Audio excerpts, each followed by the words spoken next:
Imagine, think, think about, pretend.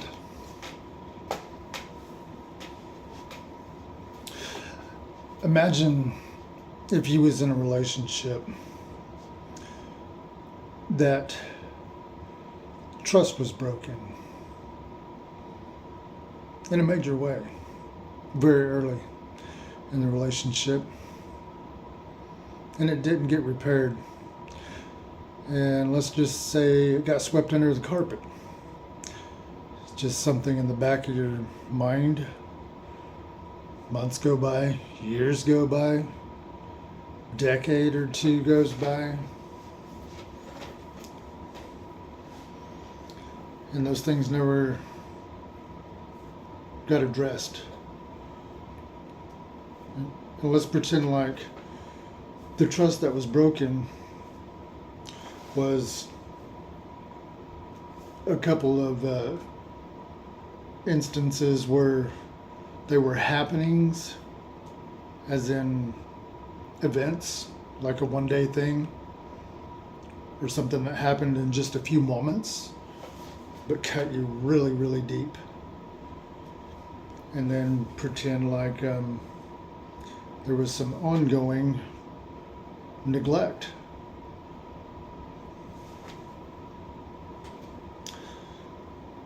That's consistent. That type of relationship. I guess nowadays what they call that is people that grow up in those kind of situations or grow up with those kind of things, they develop these attachment styles, these avoidant attachment styles, dismissive attachment styles, and then to make it worse, take on very, very unhealthy coping mechanisms, drugs, alcohol, pornography, cigarettes, you name it. And pretend like you are this person. Pretend like you've lived without trust most of your life. Pretend like you've gone most of your life without trust. Not really trusting anybody, not even trusting yourself, really. Did you know that you can't love properly without trust? You can't love someone without trust. Trust has got to be built, maintained, earned, all that.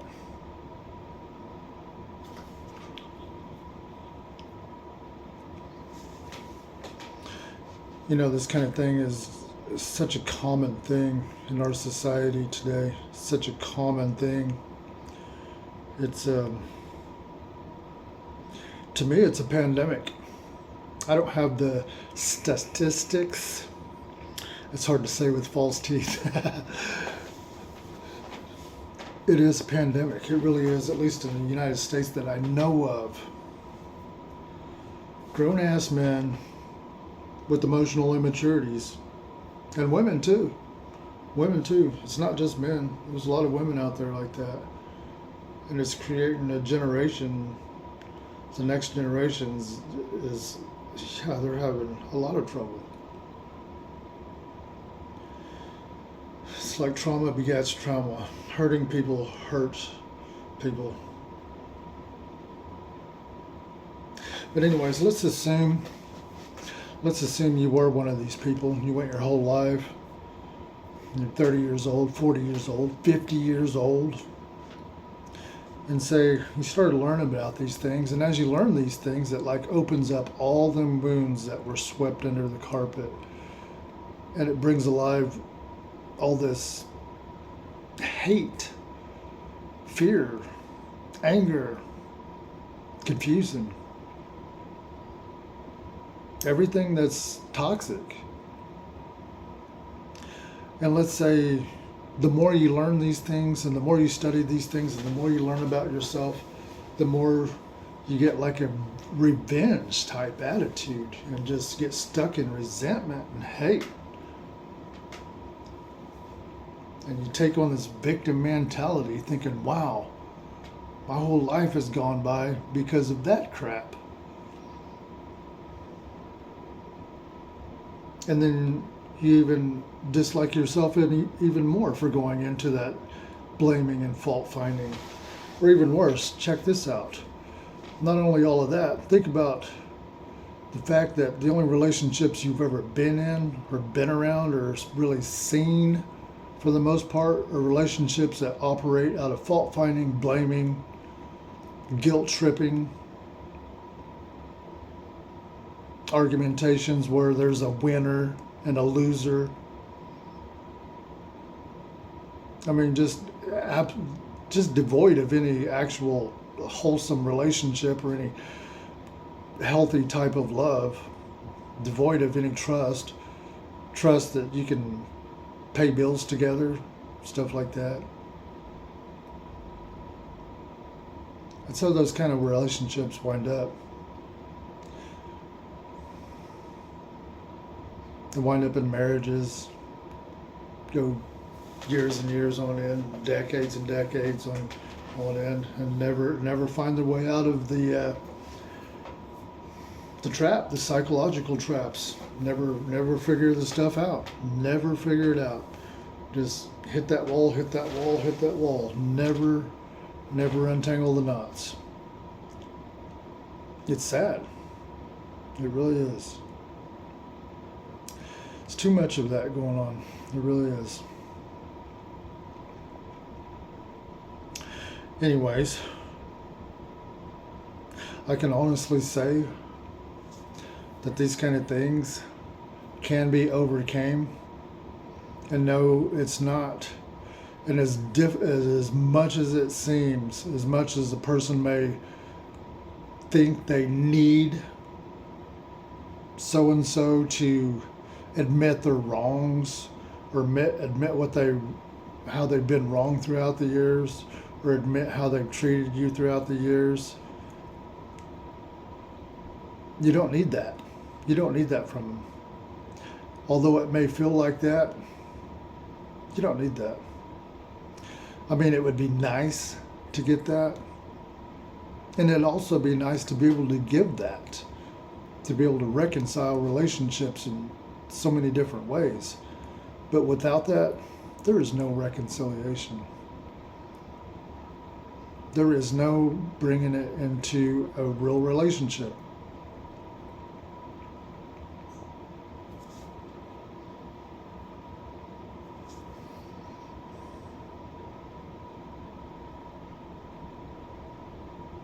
I think about the relationship I had with my father.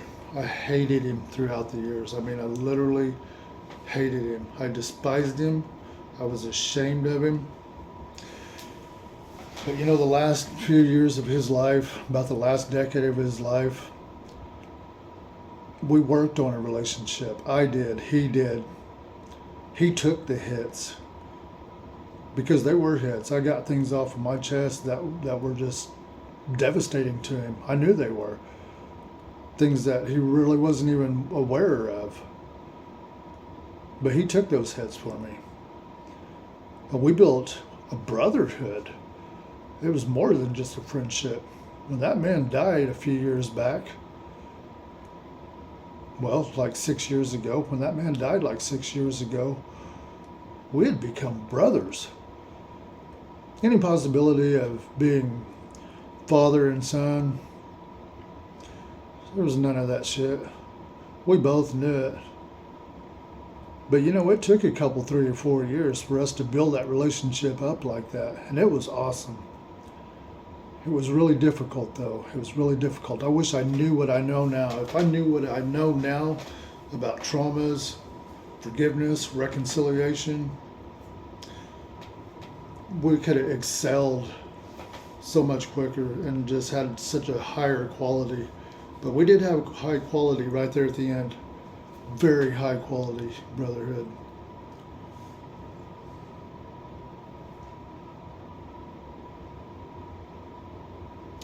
Anyways, you know, one of the biggest things, the hurdle of that first few years of deliberately trying to do that, and going over there and seeing that old man every few weeks or every few months. Seemed like anything and everything I tried to talk to him about, he would the conversation it would get tripped up.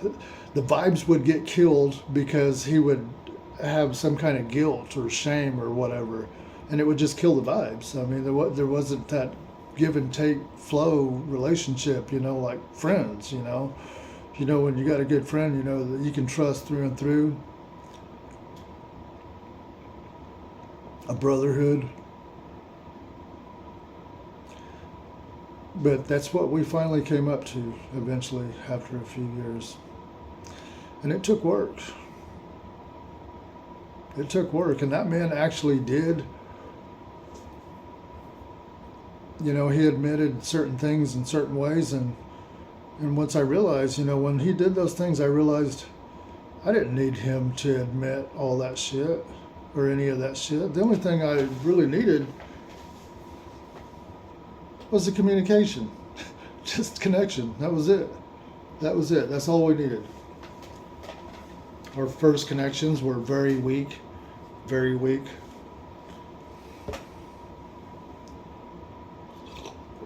But we built those connections up better and better and better, and we built those connections in different areas of our minds. I learned about the man's childhood. Learned about what he's seen as he was growing up. Got to see some stories of his life stories that I never knew nothing about. Got to see some new perspectives on what was going on behind the scenes when he left Mom and my sisters and me and abandoned us throughout those years. I got to see what was going on behind the scenes. And it all made sense. It all made good sense. It brought about a good understanding. It brought about a reconciliation. We were reconciled. It was better than reconciliation, because reconciliation is more of like reconciliation is more of like bringing a relationship back into a good standing like it was. See, we never had any relationship, so it's like we had to build something, but with everything and anything in the goddamn way.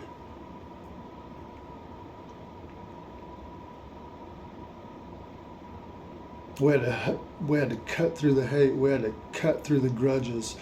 We had to cut through the pain. We had to cut through the toxicness. We had to cut through all the ugliness. But we did it.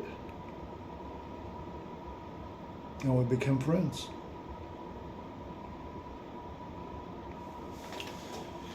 So,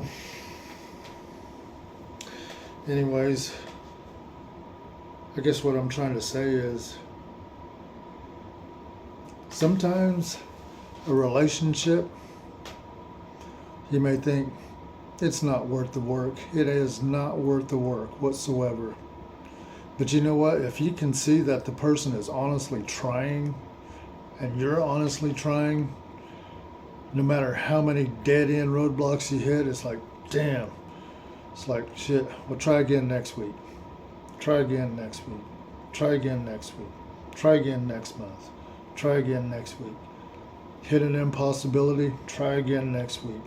Hit another impossibility, try again next week. Hit another impossibility, try again next month. Keep trying, keep trying. Next thing you know, it just starts coming together. Gets easier and easier. And the next thing you know, once it hits a certain point, it's like, bam. It's like, wow. It's like, that wasn't so bad. But when you're trudging through that shit, my God, it just seems like it's like, man, what am I doing? Why are we even wasting our time here?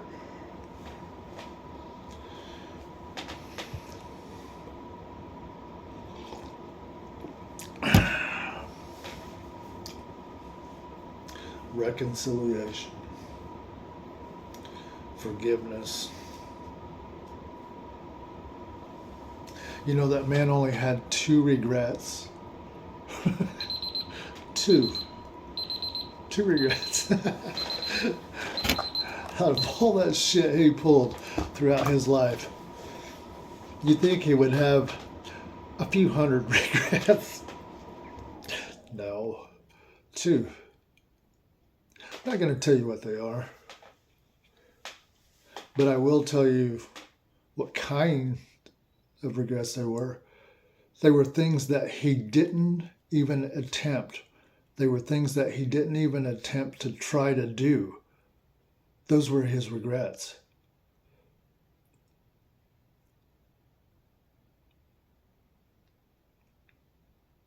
Out of the crazy shit that man pulled, he didn't regret none of that. He didn't regret none of it. The only thing he regretted was the things that he didn't even attempt.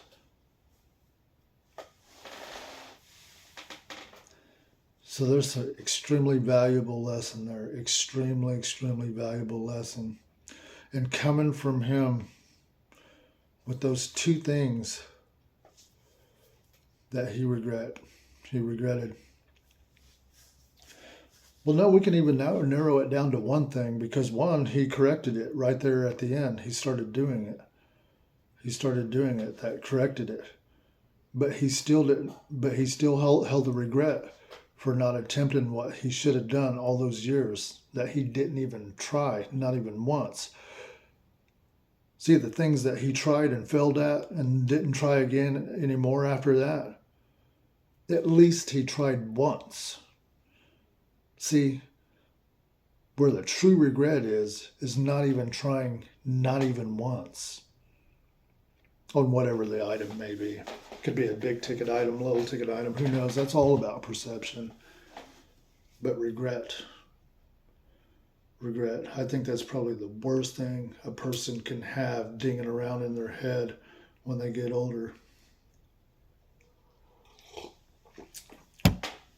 So the CTA, the call to action, is,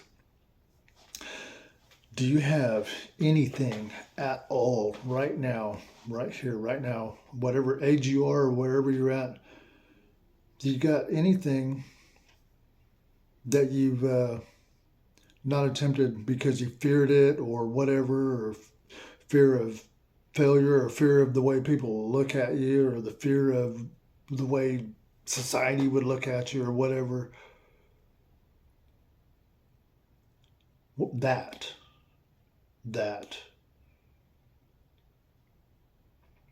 And then if so, what can you do to get right on it, to make it up to yourself, so that regret doesn't have to become a regret as you get older? Because there is a time limit on our lives. Life moves pretty quickly. Them days just walk right off the calendar. I am so serious. You people that are in your teenage days, in your early 20s, shit, you think you got time? Boy, them days just walk right off the calendar, and they don't give a shit about no one. Time is a very unforgiving thing. It will not wait for you. You fuck up your life, time's not going to be like, we'll slow down while you get your shit together. No. Them days just keep walking right off the calendar, one day at a time. You just get older and older. So, do I have any regrets? Is there anything that I haven't tried or done that I've swept under the carpet that I need to address and at least try or do, at least make an attempt at least once? So that way when you get old, you can be at least, hey, at least I hit back. I didn't ball up and get my ass kicked all the way. I at least hit back a little bit. I at least attempted the game. See, it's like not even getting in the game. Got to at least get in the game, at least strike out. At least you can say, hey, I at least got in the game and played once. Anyways,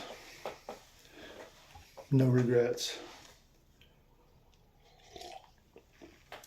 Be a failure, be a loser, be all that shit. But at least, do not wind up in your older years with regrets. It only takes one or two regrets to really, really tear you down. I've seen it personally. Talk to the older people that are almost dead. Find out what they regret, and you'll see it, how heavy it is on them, and how it's like this. Just it's a hopelessness. It's a hopelessness. It's hard to describe. Anyways, I'm getting kind of preachy now. I ain't a preacher, trust me. I am not, nor do I plan to be. Have good. See you in the funny papers.